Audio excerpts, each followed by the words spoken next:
Hello, beautiful people of the world. This is Christy Williami Lopez. Welcome to my vlog. Good morning, guys. For today's video, guys, kay nag-coloring ko sa ako ang Holy Bible Journal.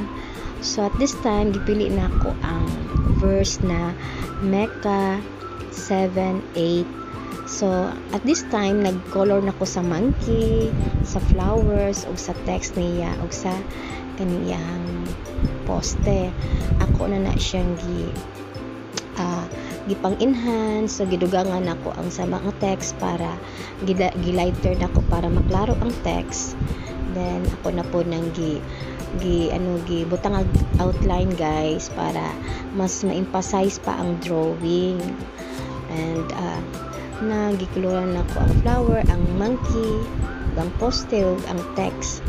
Ongoing na ko, nagibalik na ako na kay naundang man ko og color ana. So pagkaugma na ako gibalikan, then ako na po nang gihuman. So mao na ni siya, guys, ang monkey, ang flowers, ang verse niya. So this is it na, guys. Nahuman na siya, guys. So mao na ni ang ako ang nahuman og drawing, color. This is it. Thanks for watching, guys. God bless you all. Bye.